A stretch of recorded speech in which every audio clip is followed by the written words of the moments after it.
Ice cream అంటే ఇష్టపడని వారే ఉండరు.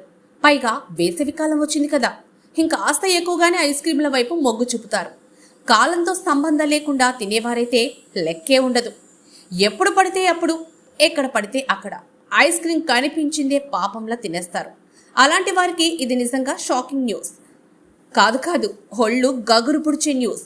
ఏంటో తెలిస్తే ఐస్ క్రీం తినడాన్ని అసహ్యించుకుంటారు. కడుపులో తిప్పి తిప్పి వాంతొచ్చినంత పనవుతుంది. మార్కెట్లో రకరకాల కంపెనీల పేర్లతో వచ్చే ఐస్ క్రీంలలో కల్తీ జరుగుతూ ఉంటుంది. కల్తీ పాలు, రసాయనాలతో తయారు చేసిన ఐస్ క్రీంలు ఆరోగ్యానికి హానికరం. ఇది అందరికీ తెలిసిందే. కానీ వరంగల్లో వెలుగు చూసిన ఈ ఘటన అంతకు మించి ఉంది. ఓ నీచుడు ఐస్ క్రీంలో ఏకంగా వీర్యం కలిపి అమ్మేస్తున్నాడు. విషయం తెలుసుకున్న పోలీసులు సదరు నీచుడిని అరెస్ట్ చేశారు.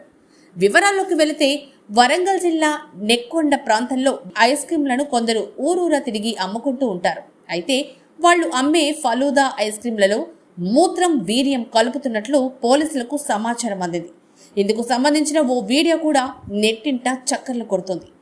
ఐస్ క్రీం తయారీ కేంద్రంలో సోదాలు నిర్వహించిన పోలీసులు, ఫుడ్ సేఫ్టీ అధికారులు ఐస్ క్రీం ఫ్యాక్టరీదారులను అదుపులోకి తీసుకున్నారు. గలీజ్ పనులకు పాల్పడి ఐస్ క్రీంలో వీర్యం కలిపిన వ్యక్తిని అరెస్ట్ చేశారు.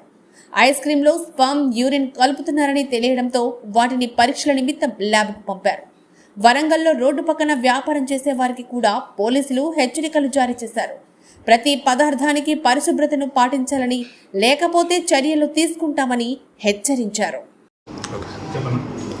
నిన్న అనగా 18 మార్చ్ 2024 రోజున వాట్సాప్ గ్రూప్లో వైరల్ అయినటువంటి ఒక వీడియో, నెక్కొండ సర్కిల్లోని ఒక ఐస్ క్రీమ్ బండి దగ్గర ఉన్నటువంటి ఐస్ క్రీమ్ అమ్మేటువంటి వ్యక్తి అసభ్యంగా ప్రవర్తిస్తూ దానిలోని ఐస్ క్రీమ్ పదార్థాలు ఏదైతే ఉందో దాని మీద కొంచెం కంటామినేషన్కి సంబంధించినటువంటి వీడియోలు అన్ని వాట్సాప్ గ్రూప్లలో వైరల్ కాగా ఆ నిందితులు ఎవరైతే ఉన్నారో తను మాకు ఉన్నటువంటి సమాచారం మేరకు కస్టడీలోకి తీసుకోవడం జరిగింది.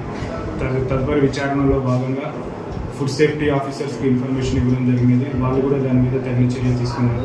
ఆ తర్వాత తను చేసినటువంటి ఇది ఏదైతే అసభ్యకరమైనటువంటి అది ఉందో దాని మీద మేము చట్టప్రకారమైనటువంటి సెక్షన్ అమలు చేసి ఎఫ్ఐఆర్ రిజిస్టర్ చేయడం జరిగింది. ఈరోజు రిమాండ్ కూడా పంపించడం జరుగుతుంది.